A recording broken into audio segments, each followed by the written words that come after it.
हाय, आज आपण पाहणार आहे चिकनचा रस्सा कसा बनवायचा. ठीक आहे, जेणेकरून आपण मस्त चुरून त्याच्यामध्ये चिकनसोबत भाकरी खाऊ शकतो. सगळ्यात पहिले मी चिकन त्याच्यात घेतलेलं आहे. आता मी मसाले फ्राय चांगले करून घेत आहे तव्यावरती. ठीक आहे, जेणेकरून आपण त्याला वाटूया आणि मसाले फ्राय केल्यानेच टेस्ट चांगली येते.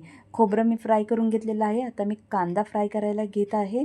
हा थोडा फास्ट गॅसवरच करा, जेणेकरून फटाफट तुमचा फ्राय चांगला होईल. त्याच्यामध्ये लसूण, अद्रक, एक टमॅटो, हिरवी मिरची आणि कोथिंबीर हे सगळे मी त्या मसाल्यामध्ये घेतलेले आहे चांगलं फ्राय करायला. ठीक आहे, आता हे फ्राय झालेलं आहे. थोडासा ब्राऊन होईपर्यंत त्याला मसाल्याला फ्राय करायचा आहे. आता मी हे मिक्सरमध्ये वाटूनसुद्धा घेतलेलं आहे. आता मी कुकर घेत आहे. मी कुकरमध्ये बनवत आहे. 2 शिट्ट्यांमध्ये लगेच आपला हा रस्सा तयार होऊन जातो चिकनचा. तेल गरम झालं, त्याच्यामध्ये मी 2 तेजपत्ते ॲड केलेले आहे. तेजपत्ते ॲड केल्यानंतर थोडीशी लिंबड्याचा तडका दिलेला आहे. त्याची टेस्ट छान येते त्यामुळे. आता सगळे मी मसाले त्याच्यामध्ये ॲड केलेले आहे.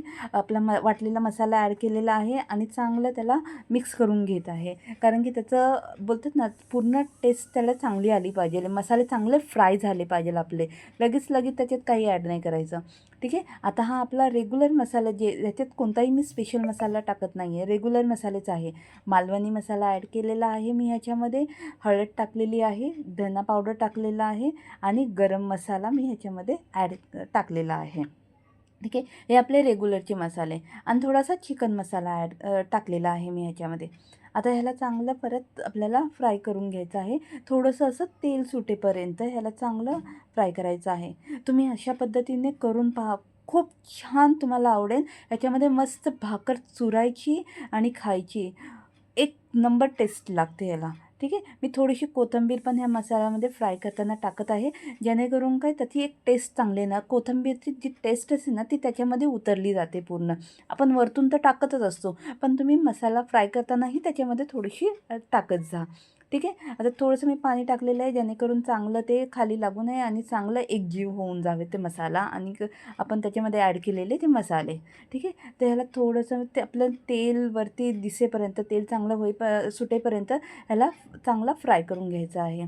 आता मी हा चांगला मसाला फ्राय केलेला आहे. ह्याच्यामध्ये आता मी ॲड करत आहे चिकनचे पीस. ठीक आहे, तुम्हाला जेवढं आता मी हे घेतलेले आहे, अर्धा किलो चिकन बनवत आहे मी.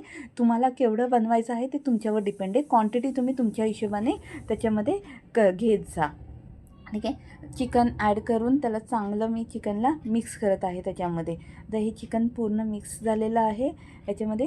आता ह्याच्यामध्ये तुम्हाला पाणी तुमच्या हिशोबाने ॲड करायचं आहे. तुम्हाला किती रस्सा बनवायचा आहे, त्याची कन्सिस्टन्सी किती ठेवायची आहे. तुम्हाला थोडं जास्त पातळ करायचं तर थोडं जास्त पाणी ॲड करा.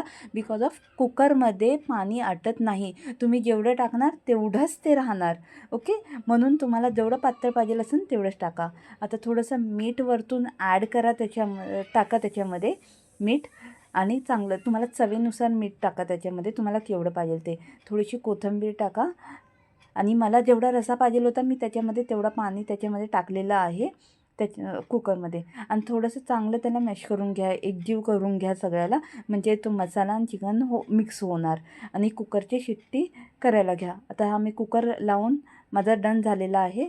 2 शिट्ट्या इनफ झालेला आहे. त्याला 3 शिट्ट्यांची गरज नाही लागत. 2 शिट्ट्यामध्ये तुम्हाला तुमचा चिकनचा रस्सा रेडी होऊन जातो. बघा, हा रेडी झालेला आहे माझा चिकनचा मस्त असा रस्सा. बघा, मी तुम्हाला सांगितलेलं आहे याच्यामध्ये पाणी आटत नाही, त्यामुळे तुम्हाला जेवढा रस्सा पातळ पाहिजे त्याच हिशोबाने ह्याच्यामध्ये तुम्ही पाणी ॲड करा. आणि ही राहिलेली माझी मस्त चिकन थाळी.